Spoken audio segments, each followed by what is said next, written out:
Guten Tag, means me. Wie geht's? C'est moi, Dieter. Mm. Dieter got some more backwards. So anyway, uh,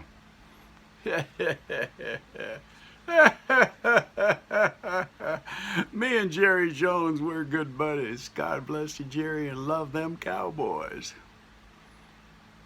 See, I'm kind of in whiteface. I guess it's okay. Or is Stephen A. Smith going to be offended because he thinks I'm white-facing him? Oh, come on, get a sense of humor, people. Uh, I only tell first-hand stories.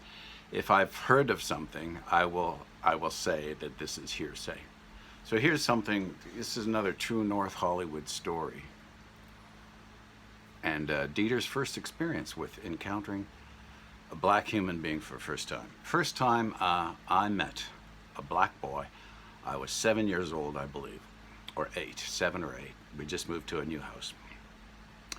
And George Reed, who was a black football player for the Saskatchewan Roughriders, had a house on our street, and I bumped into his son, and we just kind of, first time I'd ever seen a black kid.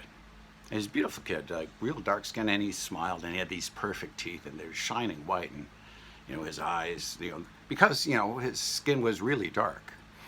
I think can we call him a real black person because I think both his mother and father were black, but a really nice-looking kid, and we became fast friends. Like it had nothing to see. Kids are honest. When you just let a kid develop, with proper parental controls, but you're not enforcing your opinion of everything on them. Kids can sort it out themselves. They're pretty smart. So anyway, there were very, very few black people in Regina because the only reason there were any black people there was because of the professional football team. That was the only reason. So I think at that time there might have been 12 black people in the entire city, and there was never once any incident of any kind. Not once. See, you let the kids sort it out, they sort it out themselves. But this one is in reference to, I said in some of my other videos, I canceled Denzel Washington, and here's why. And for fairness, I'm going to cancel a white Canadian Jewish actor, just to be fair, in case you think I'm not being fair. I got nothing against Denzel Washington as an actor, okay? But I worked on, the movie was called, oh geez, I'm forgetting, but it was filmed around 2000.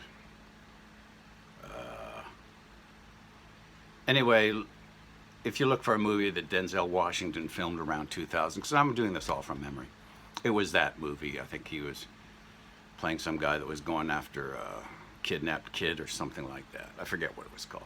That's not important. But anyway, Denzel, in case you get wind of this, did you know where you were filming that? You were filming it in Toronto, Canada, which is a foreign country, okay? So he comes there, and he wanted an all-black crew, and he wanted the catering, and he wanted everything to be all black. Well, that's fine if you're in an area where that can happen. But my American friends, we don't have nearly as many black people up here. We're getting more now. And actually a lot of them are in Montreal because there's a Haitian community, they speak French. So you have to be aware of where you are, right? Go to Anchorage, Alaska and try and film something there and have all your support crew be Polynesian. Well, good luck with that. Good luck with that. So anyway, there were no black cameramen. There just weren't any. There were no. I worked for a company called Starcraft. We didn't have any not one black employee. So I go there for 3 days, and Washington's pissed off. He doesn't even have the courtesy to talk to me face to face. So I had a girl helping me, and I think there were 80 or 90 on the cast, and the guy was just in a foul mood all the time.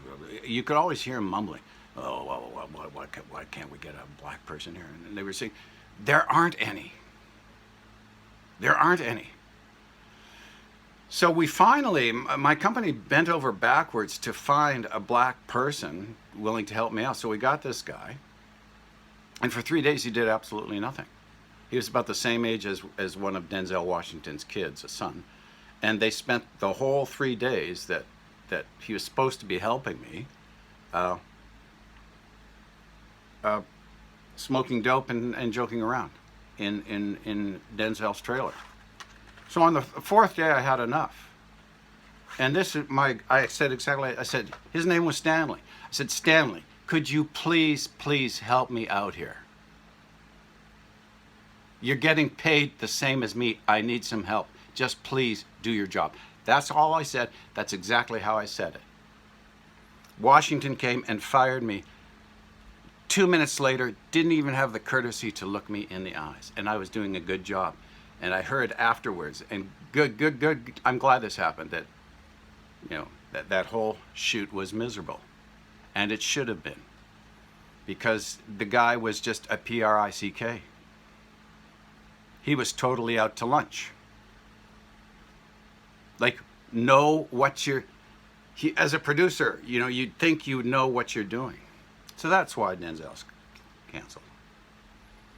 Just unrealistic. Like, talk about a guy with a serious attitude problem towards white people, in my experience. And then I was on this other show, and you guys remember the show Frasier? And Daphne's boyfriend, I don't know why they cast that guy, Saul Rubinek, okay, Canadian actor. I'd spent literally 2 hours making these huge trays of hors d'oeuvres, and they were quite nice, and I stuck a toothpick in every one. So I come by, and everyone is being very polite, you know. And I'll tell you this: most of the more famous or better known actors I work with, they were all great to work with, except for Denzel. They were all great to work with.